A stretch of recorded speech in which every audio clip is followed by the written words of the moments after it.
બોલો સત્ય ગુરુ મહારાજની જય, નિરાંત મહારાજની જય, સતગુરુ ભીમરામ મહારાજની જય, પધારેલા હરિગુરુ સંતની જય। આ નાનો નથી, આ મોટો નથી,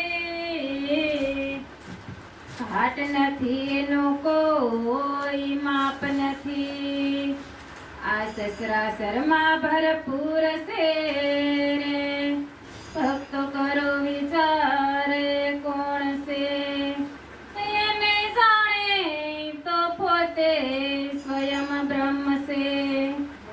આ સતગુરુ શરણે શીશ નમાવો અને આ ફૂટાળી પીગળી જાઓ, શિરને સાટે મન મેલો તો આ સતગુરુ બતાવે સાઈ।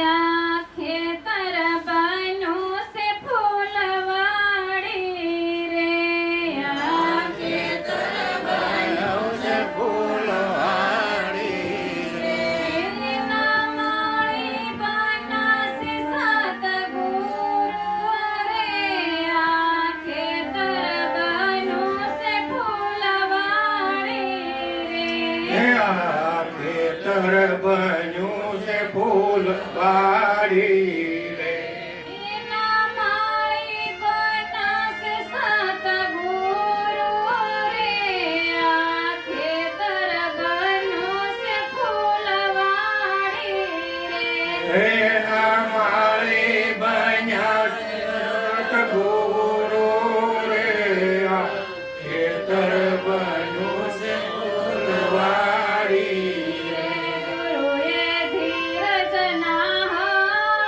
હકાવ્યા રે, ગુરુએ ધીરજના હકાવ્યા રે, અંધશ્રદ્ધાના ટેકરા ખેડાવ્યા રે, આ ખેતર બન્યું છે ફૂલવાડી રે, સદાના ખેતર ખેડાવ્યા રે, આ ખેતર બન્યું છે ફૂલવાડી રે, આ ખેતર બન્યું છે ફૂલવાડી। તો કે ખેતર સંતો મહાપુરુષોએ કોને કીધું? તો કે આ ધરતી ઉપર ખેતર છે એની વાત કરી નથી, એ તો ભૌતિક છે। આમાં તો સંતોની સભામાં તો આધ્યાત્મિકતાની જ વાત હોય। તો સંતોએ આ ખેતર કોને કીધું? તો કે આ પાંચ તત્વનો પિંડ છે ને, આ દેહ છે ને, એને કોઈએ ખેતર કીધું છે, કોઈએ બંગલો કીધો છે, કોઈએ મોરલો કીધો છે, કોઈએ મંદિર કીધું છે। તો આમાં બધાયની જુદી જુદી વ્યાખ્યા કરેલી છે। તો આ ખેતર છે ને, એને સતગુરુ મહારાજ આ ખેતરના માળી સતગુરુ બને। કારણ કે આપણે ઓલું ભૌતિકનું ખેતર હોય ને, તો એમાં ખેડૂત કે માળી કોઈ જોઈ નકર તો પડ્યું એમાં ઝાડા ને ઝાખરા ને ટેકરા ને બધુંય જામી જાય, રાફડા જામે છે। એમ આ ખેતરમાં એવું બધુંય જામે છે। તો કે કયા ટેકરા ને ઝાખરા જામે છે? તો કે અંધશ્રદ્ધાના ઝાખરા જામે છે, ટેકરા થાય છે।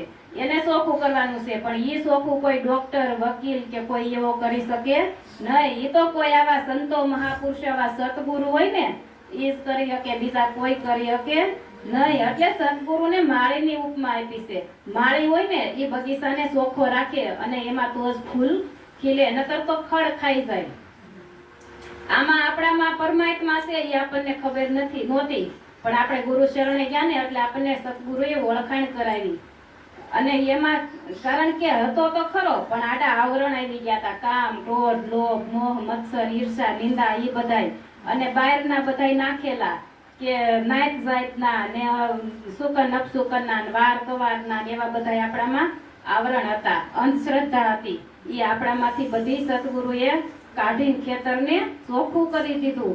કારણ કે ચોખ્ખું થાય ને તો જ એમાં કંઈક ઉગે, અને બધુંય નીકળી જાય ને તો એક મિયાનમાં બે તલવાર રહી શકે નહીં। કા જ્ઞાન હોય અને કા અજ્ઞાન હોય। જ્ઞાન અજ્ઞાન હોય ત્યાં સુધી જ્ઞાન કોઈ દી આવે નહીં, પણ અજ્ઞાન નીકળે એટલે જ્ઞાન એમાં ઉગાવો જ્ઞાનનો થાય છે। ગુરુ મહારાજ જ્ઞાન આપણને ક્યાં કયું આપે છે? તો કે સતનામનું। અને આપણે છે ને એક ખેતર હોય, એક દ્રષ્ટાંત છે કે એક ખેતર હોય ને એમાં 50 વીઘાનું હોય કે 100 વીઘાનું હોય, આખા ખેતરમાં 5-5 ફૂટના ખાડા ગાળો તો પાણી કોઈ દી આવે નહીં.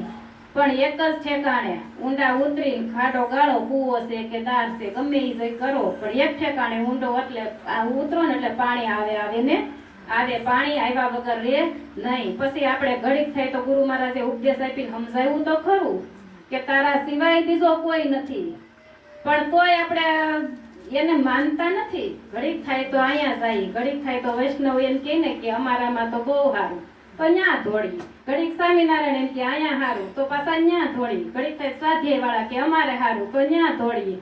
એક મહાત્મા છે ને એની પાસે એક ભાઈએ બોધ લીધો